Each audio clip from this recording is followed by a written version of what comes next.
If you want to clean and detail your vehicle, do you need the best tools and products on the market? Do you need this large arsenal of tools?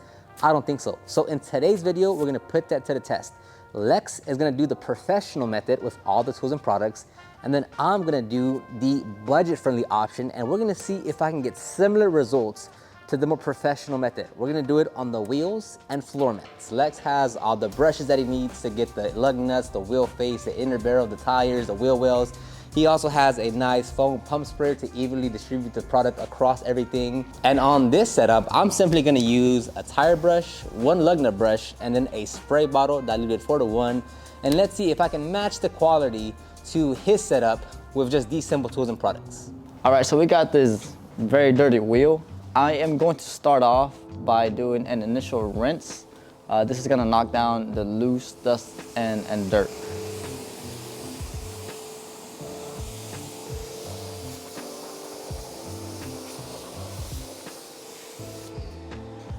I'm gonna take my pump sprayer and apply the degreaser.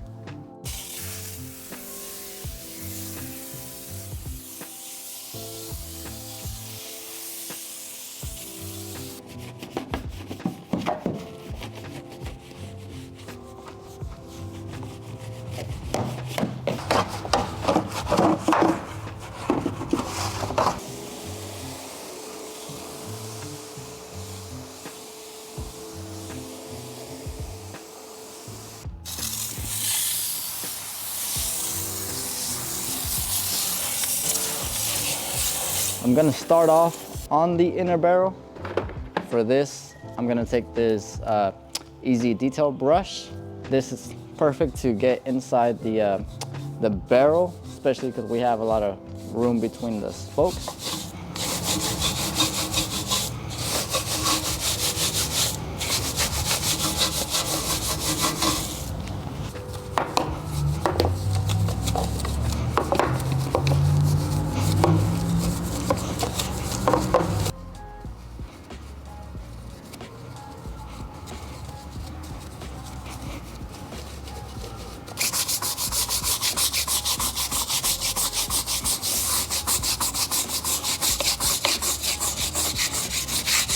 All right, now we're gonna rinse all of this dirt off.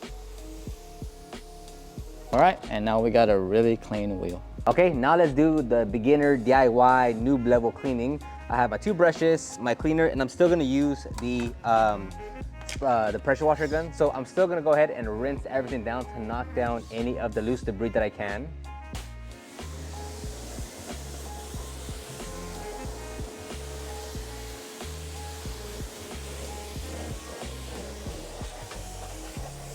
Now already I can tell you, I'm not gonna be able to clean the inner barrels because I have no brush to get in there, but realistically, how many people look in the inner barrel, right? So you can still get away with that and still, you know, it doesn't really change the outside appearance of your vehicle. So I'm gonna go ahead and get started with the tire itself.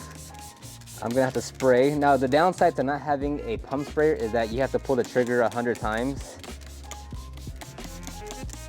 So I wanna make sure it really gets on there. I'm gonna spray into the brush as well. And I'm gonna agitate.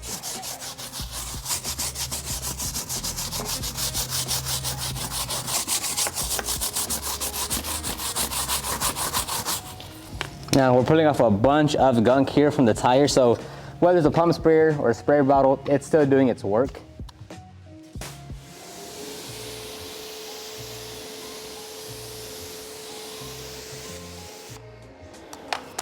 Okay, next I'm gonna tackle the wheel well. Again, it just goes back to spraying a bunch. And your hand will get tired after a certain period of time, depending how big your vehicle is or how much cleaning that you're doing. And this time I'm gonna lube up the brush as well. I'm gonna spray directly into the brush.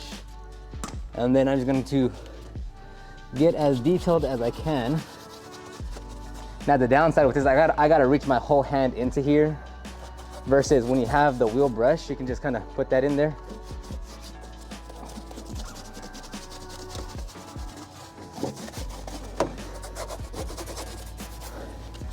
And the problem being, depending on how much clearance you have, you can't get to everything as you want. Here, I'm gonna turn to the tire brush and scrub in here.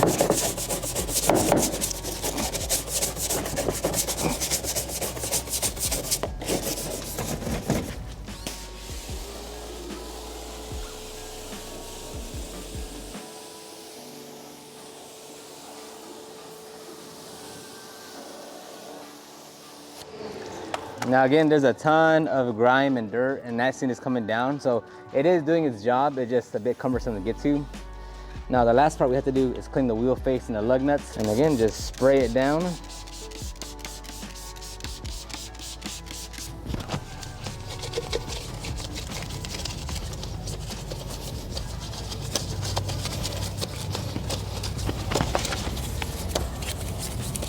Now another downside, if this is what you like, is not having a pump sprayer, especially a foam one, is that you're not gonna see it foam up and it doesn't look cool, as cool on camera. So if that's what you'd like to see, you know, having either like a spray trigger head that actually foams it up, or having a pump sprayer that foams up, will make it funner to clean.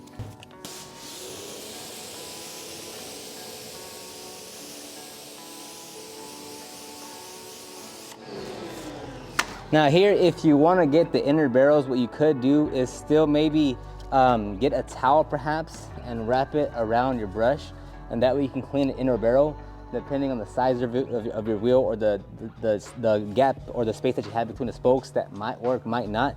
It just depends on your specific wheel setup. But right here, I'm gonna stop it right there. Let's dry both of them and see the difference. Okay, so even with the more professional setup, there's still a lot of browning on this tire. If you look at the wheel, there is still some smudges of brake dust and dirt. Even in the wheel, there are a lot of spots where like you would have to do double passes. So even with the more professional setup, you're still able to, one, miss spots, and then two, definitely on the condition of the vehicle or whatever you're cleaning, it's like you might just have to do double passes. So like Lex, given the condition that it is, like how, like seeing that you missed, like not you, but like you missed a few spots here, there on the wheel well, that there's some spots like maybe some like it still looks like it's a little dirty. What would you do next? Next, I would just touch up those spots with you know, more cleaner, more brush. Just go over it again, do like a, you know, a final touch up of everything. It's completely normal to miss spots. It's very hard to get everything 100% clean on the first try. And like he said, we could just use like a towel and an all-purpose cleaner diluted 4-to-1 in a spray bottle, and literally just go around and touch those specific areas up. So it's not that big deal to get the results that you want with like limited products, because even with Lex having everything, we still miss some areas, and you still have to go back with more finer details and touch up those areas. Again, the tire, there's still some browning on there. You could do another pass, right? It's all really dependent on the condition of whatever you're cleaning. So again, you're gonna see that the whole inner barrel is gonna stay dirty. But overall, like, if you miss that, your car can still look good on the exterior. That's more of like a I know it's dirty kind of thing. You don't have to clean this every single time, or most people don't really care about cleaning those. So for most people, it's okay to skip that altogether. What's the biggest difference that you saw when I was cleaning with just a brush versus what you had? So for sure, it was a lot more difficult for you to clean it. You kind of struggled a little bit to get certain areas cleaned. You took longer, and you were a bit more tired than I was. Yeah, definitely on that one. Again, like just having to pull the trigger that many times on this kind of bigger tire, and then doing that ×4 for all your wheels and tires, it does get a bit cumbersome. It kind of does fatigue your hand a bit. And then using one brush to try to get everywhere is also a bit annoying, especially again, just depending on the size of your vehicle. You really got to stretch in there, or if you don't have that much clearance, you got to really push your hand in there. It's gonna get cut up by something, so that's very annoying as well. But again, like there's still a lot of missed areas here as well. Again, going back to the first wheel, you could just use a towel, the APC, and specifically touch up those areas. So overall, do you think it's possible to get the same results that you did over there with a more basic level of tools and products? Absolutely. You might just be a little more tired, might need a little more elbow grease, but the results, you can get the exact same results. And remember, it's all based on what you want to achieve, right? So if you want to clean those inner barrels, you might have to finesse it quite a bit, but if you don't care about the inner barrels and you just want the exterior looking good, you can do it. Okay, so next up is we're gonna clean some very dirty floor mats. Now, Lex has a professional setup, so what do we have here? So I got it all here. I have the Tornador air gun. I have my drill. I have 2 drill brushes attachments, my pet hair brush, microfiber towel, my carpet pre-spray. I got this very nice hot water extractor, and attached to that is this very expensive sapphire upholstery tool. Okay, so he has the full setup, the full gambit. Now what I have is this vacuum as well. I have a pet hair brush. I have my APC diluted 10-to-1. I have my carpet brush, and then I have a few microfiber towels. So we're gonna see if I can get close to or similar results to what Lex can when he has a professional setup with the more beginner budget-friendly setup. first thing first, I'm gonna take my Tornador air tool and watch the magic with this tool.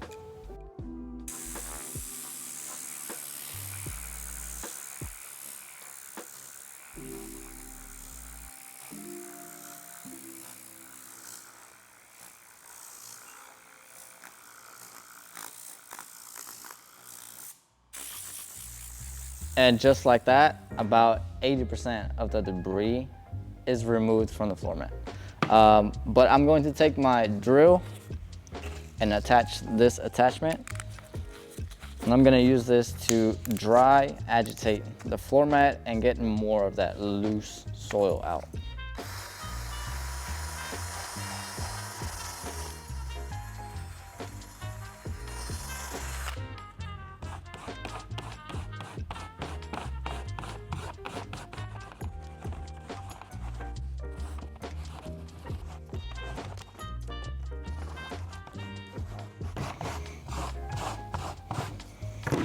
All right, now I'm gonna turn my vacuum on and vacuum up this floor mat.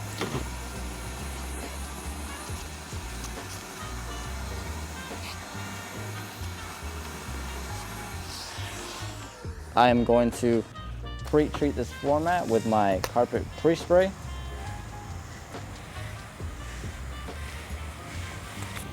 And I'm going to put this carpet brush attachment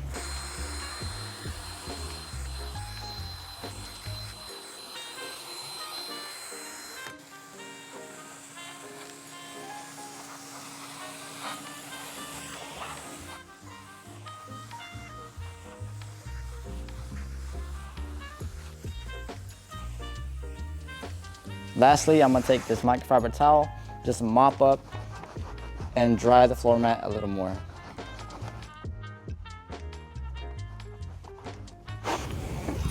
And just like that, we have a nice clean floor mat.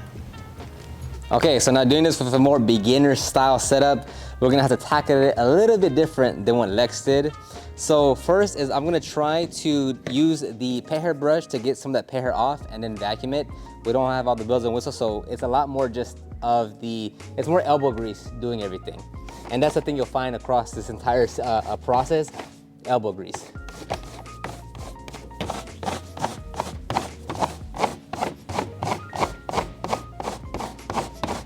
Now you could vacuum if you want beforehand, but I already know that vacuum isn't gonna pick up much of that hair.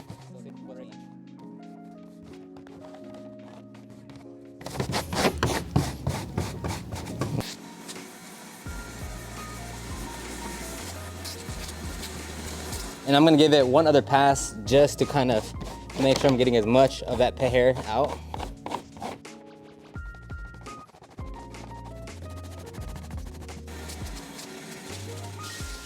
It's already looking a tons better. I mean, you can almost stop there and most people would be happy with that. But now to actually clean it, this is where even more elbow grease comes in. And what we're gonna do is we're simply going to saturate this entire floor mat with our all-purpose cleaner, diluted 10-to-1.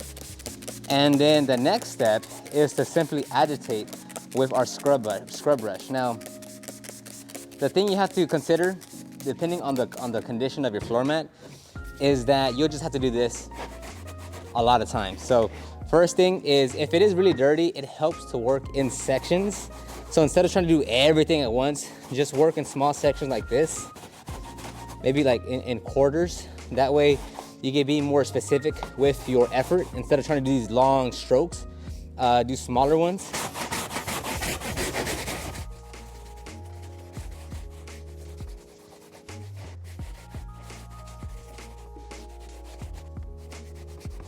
Okay, let's actually get this part here just to see how it is. And we're gonna start again agitating with a towel and just trying to basically vacuum up or mop up the cleaner and dirt that we just scrubbed out.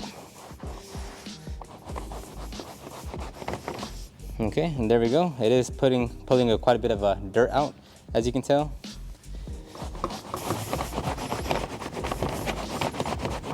Okay, as you can see, there's no short of pulling out dirt.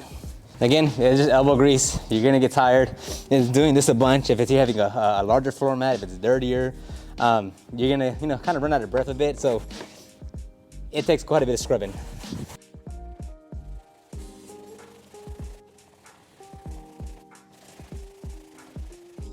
I'm gonna fold it in twos, and I'm gonna just mop up as much as I can.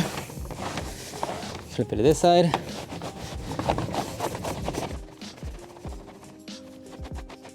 So let's open that up. There you go. As you can tell, it's very dirty actually. Okay, so we are now completed. We have the floor mats here in front of us. They are still slightly damp. And because they're black, it's not the best example of just seeing the true condition. If this was like tan, white, whatever, it'd be much easier. But Lex, how do you think you did on yours with all the tools that you had? I think I did a very, very professional job. So with that one for sure, you definitely pulled out more of the dirt gunk that's actually in the carpet. If we look at the extractor and release the wastewater, you'll see the brownness.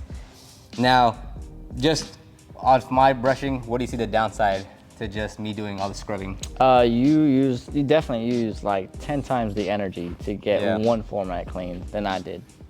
Do you think, how about this? What are the pros to using my setup versus yours? Very cheap and affordable, anybody could do it. Yeah, and that's the thing. So looking at them, I mean, is there a big difference in what you see here? Like, is it like, if you looked at these, like, would you say they're of similar quality? They are very, very similar. So this one, because it is black, it's a lot more forgiving. Again, if it was tan, brown, white, you'd see a lot more of the stains and it'd be a much bigger difference. But it goes back to, like, again, your condition, the kind of results that you want, the color of your fabric or whatever you're cleaning. But I'd say most people, if they look at these two right now, you would say they were clean the exact same way. Again, it's just you, like, if in your head you're like, oh, but I know there's still dirt in there, then you probably want to go with a more thorough process. If you just want to make it look better than what it was, this is more than enough. And yes, it's gonna take more effort, it's gonna take more elbow grease, but I mean, comparing these two, they look pretty identical. So you can get away with either of them. So don't get discouraged if you don't have all the tools and products. You can still get amazing results. It's just gonna take a bit more time and energy for you to get the results that you want. If you're interested in the tools and products, I have most of those linked down below. And let me know in the comment section down below, do you have more of the professional setup or of the more affordable, budget-friendly setup? I'll talk to you on the next one. Bye-bye.